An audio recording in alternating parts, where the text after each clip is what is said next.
Mi esposa me dejó por su rico amante, él mintió sobre quién era, y ahora ella está arruinada y sola. Tengo 30 años y estuve casado con mi esposa Anna por 3 años. En ese tiempo, pensé que habíamos construido una relación sólida. Ambos hicimos lo mejor posible para facilitar una comunicación abierta y apoyo mutuo en nuestro matrimonio. Ambos trabajábamos duro para proveer a nuestra familia. No soy rico, pero tampoco hemos tenido que pasar necesidades. Tuvimos una vida estable y cómoda durante la mayor parte de nuestro matrimonio. Eso no significa que fuera aburrida. Íbamos a buenos restaurantes y nos tomábamos vacaciones cuando podíamos. Ella siempre quiso visitar Suiza, y de hecho fuimos el año pasado. Le encantó. Entonces, el problema no era que yo no pudiera darle un buen estilo de vida, porque lo hice. El problema era que eso no era suficiente para ella. Las primeras grietas surgieron por la comparación. Empezó a hablar con más frecuencia sobre el estilo de vida de otras personas. Mencionaba a sus colegas, sus autos nuevos, vacaciones y los regalos caros que recibían de sus parejas. Al principio, simplemente no le di importancia. Parecía que solo estaba charlando sobre sus amigos de la misma manera que me contaba lo que pasaba en el trabajo. Pero con el tiempo, empecé a darme cuenta de que estaba haciendo algo más que eso. Estaba midiendo nuestra vida frente a la de los demás. Dejó de estar satisfecha con lo que teníamos y se convenció a sí misma de que, en realidad, éramos pobres. Al principio, era solo una molestia, la mayoría de las veces simplemente la ignoraba. Cuando se volvía excesivo, le recordaba que nosotros también estábamos bien. La mayoría de las veces ella no podía rebatir mi lógica, así que simplemente me decía que sentía que nos estábamos quedando atrás. A veces me acusaba de no tener ambición porque yo estaba satisfecho viviendo una vida mediocre. Esa fue la primera vez que realmente me dolió. Pero no dejé que ella lo supiera. Solo le dije que me confundía su mentalidad. Yo trabajaba duro, pagaba todas nuestras cuentas a tiempo, ahorraba, invertía y aún así dejaba espacio para que nos divirtiéramos. Ganaba más dinero cada año. Ella llamaba a eso mediocridad, pero para mí, eso era estabilidad. A pesar de toda esa palabrería, nunca esperé que me dejara. Pensé que solo estaba fantaseando con una vida mejor. No creí que realmente fuera a salir corriendo en busca de ella. No pude negarlo una vez que empezó a distanciarse emocionalmente. Seguía allí físicamente, pero la calidez se había esfumado. Nuestras conversaciones se volvieron más cortas y pasaba más tiempo con su teléfono que conmigo. La mayor parte del tiempo, sentía que ni siquiera quería estar cerca de mí. Yo no quería perderla, en ese momento, todavía la amaba. Intenté acercarme a ella para averiguar si algo andaba mal. Decía que todo estaba bien y que solo estaba pasando por mucho estrés en el trabajo. Podía sentir cómo me excluía e hice todo lo posible por cerrar esa brecha. Incluso sugerí terapia, esperando que nos diera un entorno donde ella se sintiera más abierta para comunicarse. Tampoco estuvo abierta a eso. Cuando rechazó mi sugerencia de terapia matrimonial, empecé a darme cuenta de que nuestra relación estaba demasiado deteriorada. Yo ni siquiera creía en la terapia, pero estaba intentando hacer lo que fuera para que esto funcionara. Yo estaba poniendo el esfuerzo y ella no ponía nada. No iba a pasarme el resto de mi vida persiguiéndola. No la atrapé engañándome, ella misma fue quien me lo contó. Una noche, me sentó a la mesa de la cocina y dijo que necesitábamos hablar. Fue directa, ya no era feliz. Sentía que su vida se había estancado y que nuestro matrimonio le quedaba pequeño. Estaba desperdiciando su potencial. Ella aún era joven y yo no iba a ninguna parte. Yo estaba estancado y ella intentaba ascender en el mundo. Me senté a escucharla. No estaba completamente sorprendido, era obvio que no estaba satisfecha. Simplemente no tenía ni idea de qué era exactamente lo que la hacía infeliz. Ahora lo sabía y me enfureció. Le pregunté si se trataba de dinero otra vez. Afirmó que no era solo por el dinero, pero estuvo de acuerdo conmigo. Le pregunté si quería el divorcio. No pudo sostenerme la mirada, pero asintió. Debería haberme dolido, pero ya lo esperaba, se veía venir desde hacía tiempo. Le pregunté si había alguien más. Siguió sin mirarme a los ojos y no dijo nada. Para mí, eso era un sí rotundo, pero quería oírlo de su boca. Cuando le pregunté de nuevo, simplemente dijo, eso no es importante. No lo dejé pasar. Le señalé que se iba porque yo no ganaba lo suficiente para ella, pero ella ganaba menos que yo. La única forma en que podría subir de nivel pronto era si me dejaba por un hombre más rico. Suspiró y admitió que había alguien más. Lo había conocido a través de conexiones ricas. Según ella, él era todo lo que yo no era, audaz, adinerado y ambicioso. Tenía propiedades, conducía un coche lujoso y tenía innumerables inversiones. Ella enfatizó esa parte. Él siempre le hablaba de su última inversión y de cómo iba a forrarse en poco tiempo. Comparaba eso con mis inversiones lentas. A mí no me importaban esos detalles. Si ella no estaba satisfecha porque yo prefería métodos de inversión más seguros y a largo plazo, ese era su problema. Simplemente le pregunté cuánto tiempo llevaba ocurriendo. Dijo que un par de meses, lo suficiente para ya no sentirse culpable. No me molesté en preguntarle si se había acostado con él, ya sabía la respuesta. No le grité ni le supliqué que lo reconsiderara. Ambos habíamos terminado con la relación. Ella había encontrado al hombre rico que buscaba y yo estaba cansado de luchar por nosotros. Le dije que, si quería irse, no la detendría. Sinceramente, preferiría que nos separáramos de forma rápida y limpia. Pareció aliviada, como si esperara que yo peleara y dificultara las cosas. Me aseguró que ella quería lo mismo y que se alegraba de que pudiéramos superar esto como amigos.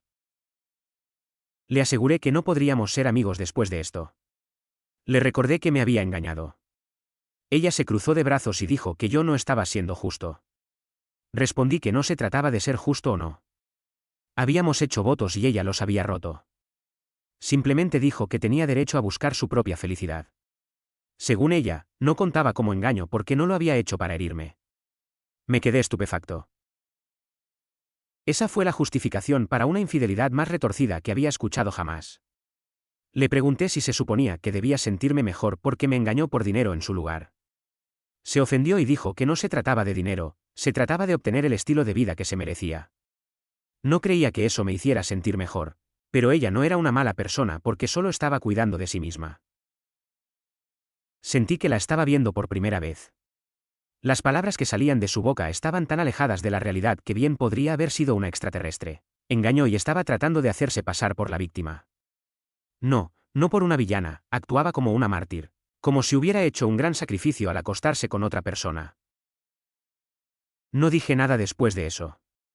Simplemente fui al dormitorio y empecé a mover sus cosas a la habitación de invitados.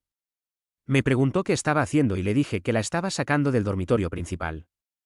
No me dio pelea, simplemente se unió y empezó a mover sus pertenencias. Vivir con ella después de eso ha sido sorprendentemente normal.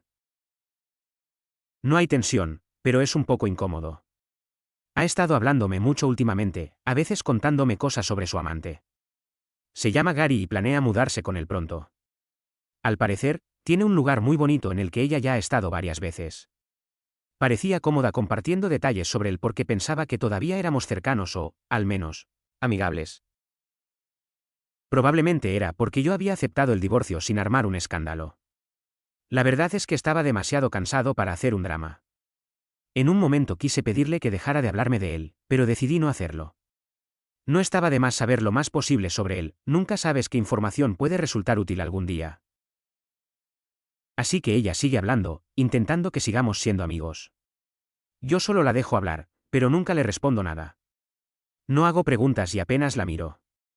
Eso le molesta, pero no me importa. No voy a darle la satisfacción de pensar que las cosas están bien entre nosotros después de lo que me hizo. Comentario de la comunidad, ella no superó el matrimonio. Se aburrió de la estabilidad y decidió que el problema eras tú, en lugar de su propia incapacidad para estar satisfecha. Si quería irse, podría haberlo hecho sin mentir, escabullirse o audicionar reemplazos a tus espaldas. Y la audacia de querer una amistad después. Te quiere calmado, razonable y en silencio para poder decirse a sí misma que no hizo nada malo. Tu negativa a seguirle el juego es lo único en esta historia que realmente amenaza su narrativa, y por eso le molesta. Actualización, no esperaba que mi publicación llegara a tanta gente. La escribí principalmente para desahogarme y quizás obtener un poco de perspectiva externa. Leer los comentarios me dio mucho en qué pensar.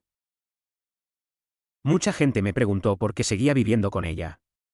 Primero, porque es más fácil conservar la casa si sigo viviendo en ella durante el divorcio. Irme me habría facilitado la vida, pero arruinaría mis posibilidades de quedarme con la casa. Pero, sobre todo, era por una cuestión de principios. Ella fue la que se rindió con nosotros. Si quería un hombre rico con autos y propiedades, entonces que se fuera ella de la casa a vivir con él. Lo que realmente me dio gracia fueron todos los que decían que ella estaba cometiendo un gran error y que Gary la dejaría en cuanto ella estuviera disponible. Fue una buena predicción y yo personalmente también lo creía. Pero resultó ser algo completamente diferente. Nadie lo predijo y yo mismo nunca pude haberlo imaginado. Como el divorcio fue más o menos mutuo, todo fluyó con bastante suavidad. Pudimos ponernos de acuerdo en casi todo. No hubo batallas de custodia porque no tenemos hijos. No peleamos por cada pequeño objeto de la casa. Dividimos lo que teníamos de forma justa, firmamos los papeles y seguimos caminos separados. No estuvimos casados por mucho tiempo, así que ella apenas tenía derecho a una pensión alimenticia. De todos modos, no le importó pelear por ello, lo cual fue un alivio para mí. Quería que el matrimonio terminara lo antes posible para poder vivir a lo grande con su amante millonario. Ella ni siquiera tenía tiempo para discutir por una cantidad tan pequeña de dinero. Ahora, volvamos a Gary. Después del divorcio, salió a la luz que era un estafador del estilo de vida. Hablaba mucho sobre cuánto dinero ganaba, pero todo era mentira. La casa lujosa a la que la llevó era un Airbnb. Los coches caros eran alquilados. Lo único cierto sobre él era que era inversor. Sus ingresos eran inconsistentes y realmente intentaba invertir parte de lo que ganaba, pero no era bueno en ello. Apostaba por movimientos de alto riesgo, intentando ganar mucho dinero rápido, y parecía que fallaba más veces de las que acertaba. Es como esos tipos que ves en Instagram presumiendo de vidas ostentosas y actuando como si tuvieran las llaves del éxito. Pero ya sabes, nada de eso es real. Sé todo esto porque la propia Anna me lo contó. Vino a visitarme una tarde diciendo que era muy importante. Como el divorcio había sido más o menos mutuo y se dio de forma bastante amistosa, no tuve problema en hablar con ella. Seguía sin caerme bien, pero había pasado suficiente tiempo para que mis sentimientos fueran menos volátiles. En cuanto le abrí la puerta, se metió en la casa y empezó a sollozar. Fue entonces cuando me contó todo. Toda la vida de Gary era una mentira. No era dueño de nada de lo que ella pensaba. Básicamente, se abría camino estafando para parecer que vivía una vida de lujo. Y luego vino el golpe maestro, también la había estafado a ella. Gary la convenció de que tenía una gran oportunidad en criptomonedas y que ella podía entrar desde el principio. Le prometió que podría multiplicar su inversión por 100 en solo un par de meses y que terminaría siendo mucho más rica que yo. Estoy seguro de que esa fue la frase que la convenció. Terminó invirtiendo la mayor parte del dinero que obtuvo del divorcio. Ahora bien, ella no tenía idea de cómo funcionaban las cripto, no sabía cómo abrir una billetera o comprar tokens. Así que Gary, muy amablemente, se ofreció a gestionar todo por ella. Por supuesto, esa era la estafa. Básicamente le entregó todo su dinero y él desapareció a los pocos días. Después de eso, no pudo localizarlo ni por teléfono ni por mensajes. Solo se dio cuenta de que la casa donde se estaban quedando era un Airbnb cuando el dueño apareció para echarla. Y ahora se quedaba sin nada. Gary había desaparecido con su dinero y la había dejado viviendo en un lugar que ni siquiera le pertenecía. Estaba en pánico y no tenía idea de qué hacer a continuación. Se quedó allí parada, temblando y llorando. Era una imagen muy distinta a la de la mujer engreída que se negaba a admitir que había hecho algo malo. No dije nada durante todo su relato. Simplemente me senté y dejé que divagara hasta que terminó. Cuando se quedó sin palabras, permaneció allí llorando y sorbiendo por la nariz, mirándome expectante. Me di cuenta de que esperaba simpatía o consuelo. Desafortunadamente, sus lágrimas ya no tenían efecto en mí. Le dije que era una mierda que la hubieran estafado, y lo decía en serio. Ser timado y perder tus ahorros es algo horrible, pero también le dije que creía que se lo merecía y que no pensaba hacer nada para ayudarla. Me preguntó a qué me refería. Le expliqué que estábamos divorciados. Nuestras finanzas estaban separadas, que era lo que ella quería. Yo estaba acumulando mi dinero de forma lenta y segura, ella era libre de construir el suyo como deseara. Eligió apostarlo todo al plan de un estafador porque él le habló dulcemente para llevarla a su cama, balanceando riquezas frente a ella. Había aprendido la lección por las malas y yo no iba a rescatarla. Eso ya no era mi responsabilidad. Empezó a llorar de nuevo y me preguntó si podía quedarse conmigo por un tiempo. Prometió que no estorbaría, ni siquiera sabría que estaba allí. Solo necesitaba un techo sobre su cabeza. Dije que no. Dejar que se quedara solo desdibujaría los límites. Nuestro matrimonio había terminado. Nunca volveríamos a vivir bajo el mismo techo. Entonces me preguntó si podía prestarle algo de dinero. Primero pidió lo suficiente para pagar un mes de alquiler. Cuando me negué, me preguntó si al menos podía darle para una habitación de motel. Juró que me lo devolvería cuando estuviera estable. También me negué a eso. Ella había salido corriendo de nuestro matrimonio en busca de dinero. Y ahora intentaba volver a mi vida porque necesitaba más. Ya me había demostrado lo nublado que estaba su juicio en cuanto a las finanzas y yo no quería volver a ser parte de esa ecuación. Se frustró y me acusó de buscar venganza. Dijo que estaba siendo mezquino. Me encogí de hombros y dije que no podía negarlo. Había una pequeña parte de mí que se alegraba de verla caer de bruces después de lo que me hizo, pero también hablaba en serio con todo lo demás. Dije que no quería ser parte de su vida nunca más. Todo su cuerpo se desplomó y dijo, ¿qué voy a hacer? Le sugerí que podía quedarse con su hermana. Eso era lo último que ella quería y disfruté un poco más al sugerirlo. Sabía que ellas dos no se llevaban bien. Su hermana era juiciosa y excesivamente crítica, nada de lo que Anna hacía era suficiente para ella. Vivir juntas volvería loca a Anna. La observé pensar sus opciones entre vivir con su hermana o quedarse en la calle. Estuvo así un rato. Realmente no le gustaba la idea, pero veía que la alternativa era peor. Me miró una vez más y me preguntó si estaba seguro de que no podía quedarse. Me crucé de brazos y negué con la cabeza, tal como ella me había dicho a mí antes. Le dije que tenía que cuidar de mí mismo. La acompañé a la puerta y la vi irse. Miró hacia atrás mientras se marchaba y cerré la puerta. Solo quería que la situación terminara. Bloqueé su número después de eso. Algo en el hecho de descubrir cómo le habían salido las cosas se sintió como un cierre definitivo. No quería saber más de ella, y definitivamente no quería que volviera a rogarme. Sin embargo, esa no fue la última vez que supe de ella. Una de nuestras amigas mutuas me contó que, al final, sí se mudó con su hermana. Por lo que había escuchado, la situación era tan tensa como esperaba. Anna se quejaba constantemente de que su hermana aprovechaba cada oportunidad para recordarle que había arruinado un buen matrimonio. La hermana de Anna tampoco estaba casada y siempre se le había dado mejor estar sola. Es una larga historia, pero su personalidad abrasiva hacía que nadie quisiera una relación a largo plazo con ella, incluida su propia hermana.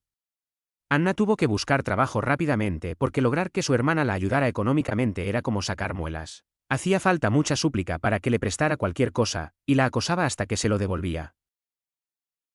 Como había renunciado a su empleo cuando se mudó con Gary, tuvo que empezar de cero. Supuestamente, estaba trabajando en un puesto de nivel básico en el tipo de empresa que habría despreciado hace apenas unos años. La paga era una miseria, pero solo quería ahorrar para mudarse de casa de su hermana. Y eso es todo lo que sé de ella. No es que esté buscando información activamente sobre cómo le ha ido la vida. No le deseo el mal ni nada parecido, solo quiero seguir adelante. Yo también tengo una vida que vivir y ella ya no forma parte de ella. Simplemente da la casualidad de que tiene una amiga a la que le gusta el chisme. En cuanto a mí, mi vida no ha cambiado mucho.